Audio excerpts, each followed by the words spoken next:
Ya, baik pemirsa, kita lanjutkan pembahasan kita malam hari ini mengenai data dan fakta yang sudah diumumkan oleh Barreskrim Polri. Tidak ada kecocokan DNA antara Ridwan Kamil dengan anak dari Lisa Mariana atau non-identik.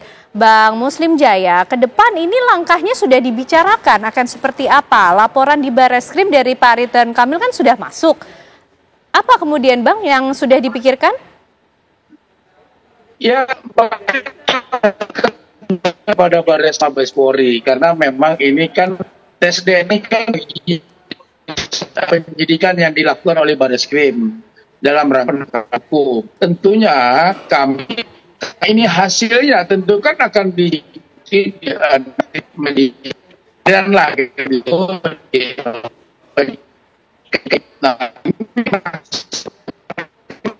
dengan kejutannya. Tetapi baik, sekali lagi, Bang Muslim Jaya, kami belum bisa mendengar suara Bang Muslim Jaya dengan jelas. Kita akan coba perbaiki hubungan komunikasi terlebih dahulu. Mungkin bisa disesuaikan dulu Bang Muslim Jaya sehingga kita bisa mendengar dengan jelas. Tapi Bang John Boy, apakah juga kemudian upaya atau strategi yang sudah disiapkan oleh Lisa Mariana, Bang? Karena ada laporan dari Ridwan Kamil yang harus dihadapi. Apakah ini kemudian juga sudah disadari akan bisa jadi bumerang begitu?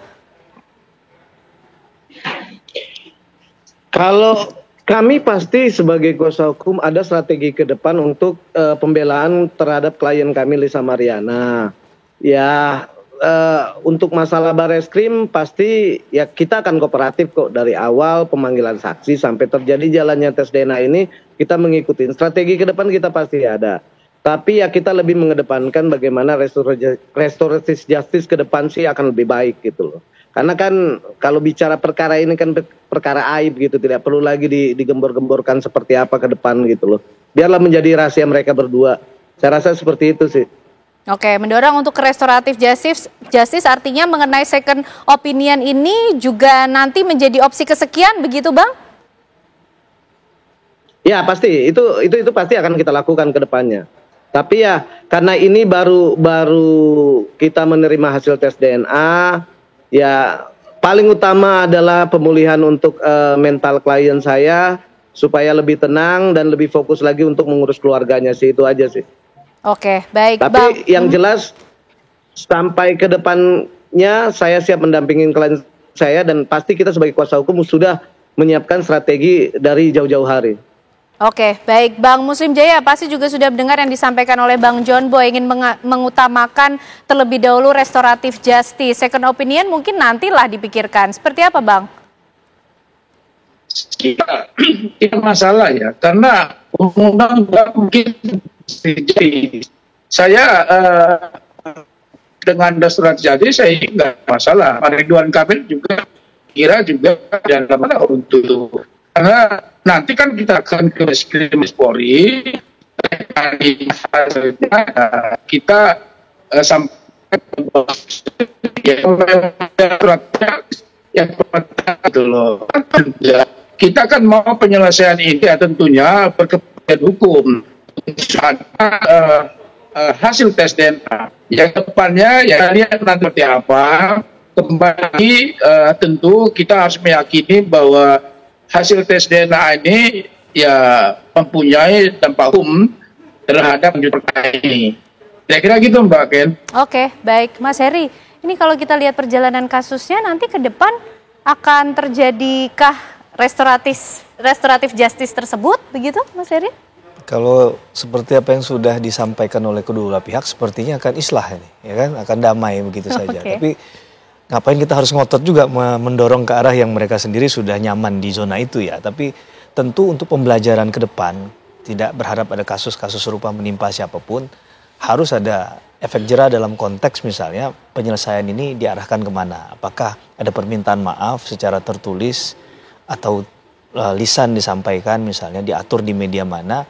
Itu kan juga harus jadi satu kesepakatan ya agar kita bisa belajar dari hal buruk tadi untuk tidak terulang ke depannya. Saya rasa ini hal penting sehingga tidak mudah misalnya seseorang mendalilkan sesuatu sedangkan misalnya hal itu sudah tersiar kemana-mana, pemberitaannya sudah masif, sudah hancur misal martabatnya, kemudian next dibaca orang lain yang itu bagian dari keluarga besarnya di kehidupan yang berikutnya.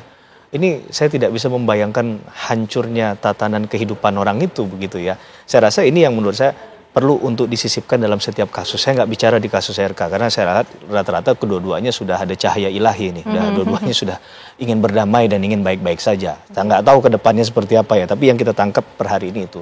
Dan catatan kedua saya adalah ketika ini menyeret nama seorang anak ya, CA walaupun tidak pakai inisial tadi. Ini yang kita prihatin juga. Mudah-mudahan walaupun kasus ini nanti akan seperti apa, minimal kita ingat bahwa CA ini dalam pusaran kasus ini bukanlah aktor apapun. Dia mungkin juga dalam tanda petik korban dari suatu proses yang kita nggak tahu siapa yang benar siapa yang salah tadi ya. Saya berada di posisi itu. Tapi tentunya kita harus ingat anak ini adalah anak yang harus selamatkan jiwanya dari pemberitaan-pemberitaan semacam ini. Dan stop untuk berbicara tentang CA tadi menurut saya. Kalau kasus ini sudah mau pada ujungnya akan selesai. Karena ketika menarik ke anak tadi, ini kan jadi persoalan yang sangat sensitif ya. Apalagi kalau kita berpikir tentang masa depan dia yang mungkin masih cerah ke depannya. Siapa tahu anak tersebut bisa jadi anak yang memimpin bangsa ini ke depan. Kita nggak tahu kan. Jadi menurut saya ini yang harus kita pelajari dalam kasus ini. Jangan tiba-tiba larinya kemana-mana tanpa kita tahu bahwa batasnya ada untuk berkaitan dengan kasus ini. Yang bersoal kan orang tuanya. Yang menyoal ini adalah orang tuanya. Yang saat ini Pak RK tidak terlibat di situ, tapi LM begitu kan. Nah, jadi itu yang saya rasa perlu untuk kita garis bawahi, jangan sampai menambah korban baru dalam perkara ini gitu. Oke, baik Pak Putut, tapi ketika nanti ternyata second opinion ini diambil, prosedurnya akan seperti apa sih Pak? Akan di lab mana lagi diujinya? Bisa, di lab di luar negeri itu banyak. Atau kalau di sini di Puslapor. Bisa, kalau yang ini terdekat itu Puslapor. Di luar negeri yang ISO juga banyak. Cuman harus hati-hati memilih laboratoriumnya.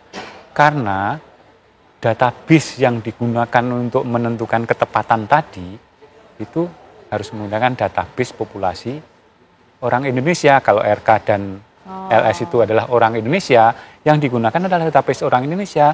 Kalau itu digunakan database orang Amerika, nggak cocok. Harus hati-hati juga memilih laboratorium second opinion. Tapi yang pasti laboratorium yang digunakan di Indonesia ini sudah terstandar ISO sama kemudian dengan laboratorium. Dan database-nya yang dipakai adalah database orang Indonesia, bahkan ini adalah suku. Suku Sunda. Kalau nggak salah itu kan dua-duanya suku Sunda kan. Sudah sampai mengerucut populasinya sampai segitu.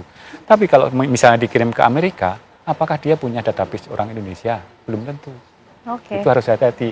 Karena database itu akan memberikan hasil yang sedikit berbeda.